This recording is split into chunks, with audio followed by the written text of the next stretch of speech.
Hey, guess who we have here? All right, let's see. Hey, Spencer, how you doing? I'm good, Scotty G. What's going on, man? All right. I may have lied a little bit. You're on the air, by the way, with me and Hans. Hey, Spencer. Oh, man, I'm so excited to be here with Hans, and you guys caught me at a good time right now. I'm just hanging out right now. Well, I apologize for saying it was an emergency and 911 and all that stuff. I just wanted to get your attention. How quickly? I don't even know when I responded. How long did It's been like 2 minutes. You did good. Oh, perfect. Yeah. All right. So you have to verify something to Hans.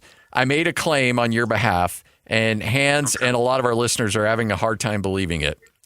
So did you or did you not, on a bet, walk from Logan to Temple Square? I walked from the Logan Temple to the Salt Lake Temple, and the bet was I had to do it in under 48 hours, and I accomplished that, Hans. And it was due to a lack of training and being very out of shape. It was probably the hardest physical thing I've ever done in my life. Holy cow. Did you take the freeway? Like, what was your walking path?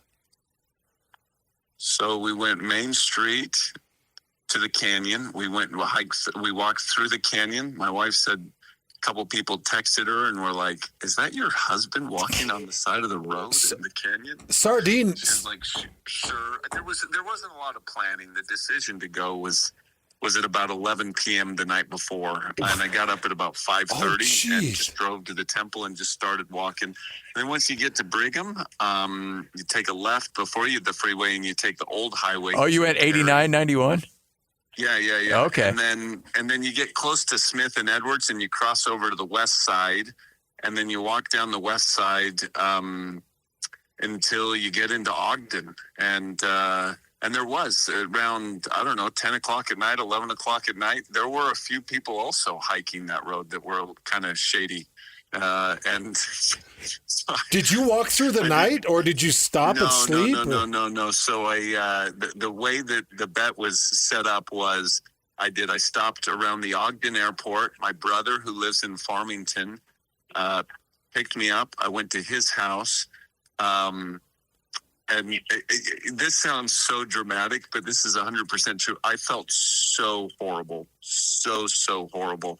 And I was like, I don't know. I started it thinking, oh, this isn't going to be very hard. But I felt so bad that night. And my brother, it was hilarious. He was like, dude, you're in luck. I watched these Tom Brady, like TBT videos on YouTube. I'm going to give you a rub down. So I didn't eat any food, but I drank a whole bunch of coconut water. And I went to bed at like 12:30, 1 o'clock that night. And here's the funny thing, and I seriously, when I went to bed, my brother had to kind of help me to get into bed.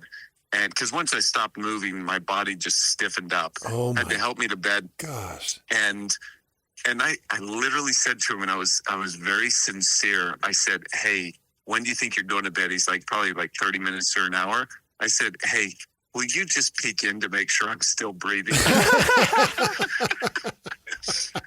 No joke. I was 100% serious.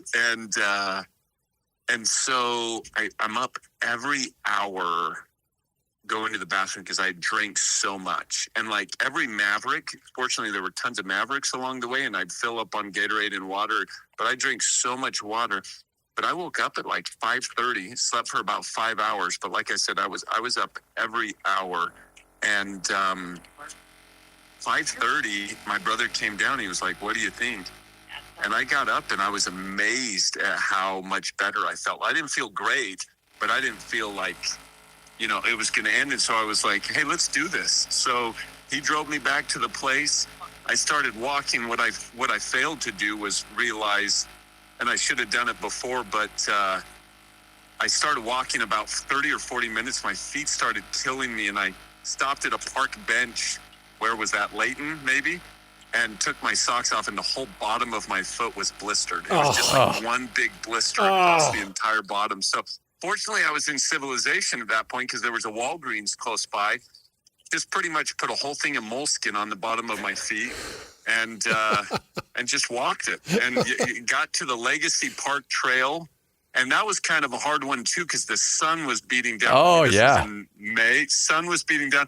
I have these videos of me, and it is hilarious. But the right side of my body, because I'm walking south, right side of my face and neck and arms just caked with white with sunscreen.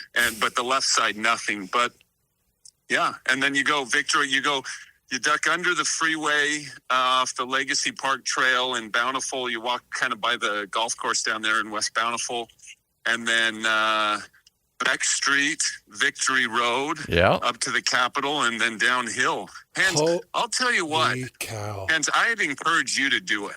I would. What did you win for it, though, Spencer? So it was. Do you remember Ty Wesley? Oh, Ty sure. Wesley was a part of this, and then John Neal, who was also one of my teammates. I played with Ty's brother, McKelly. Oh yeah, McKelly. Yeah. So initially, man, this is getting way too long. It's a long story, but there was a wager that John Neal couldn't run a marathon in under 3 hours, and so it was.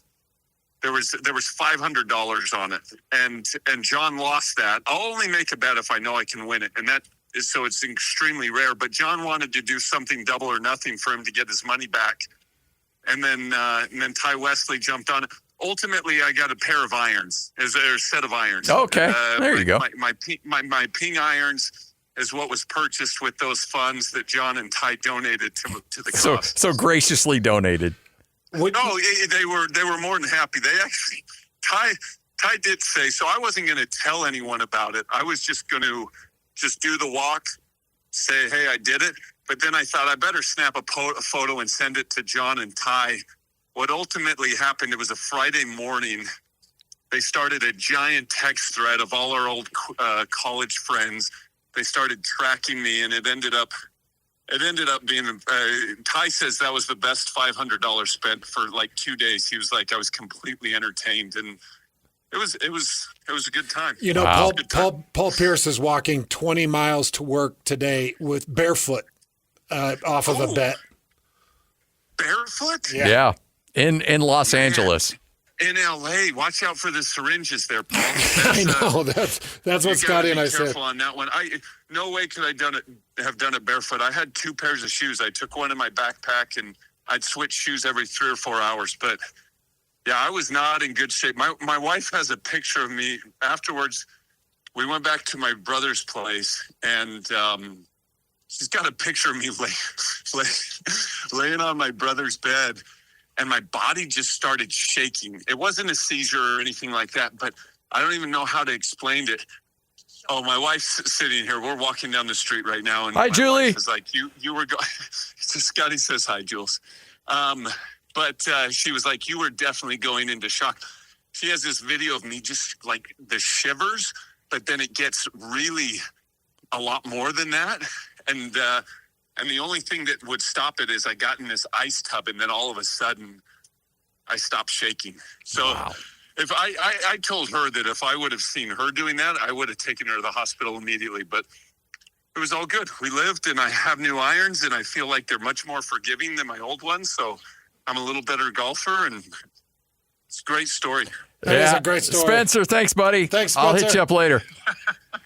You guys are great. Have a good one. Bye-bye. There he is, the great Spencer Nilsson.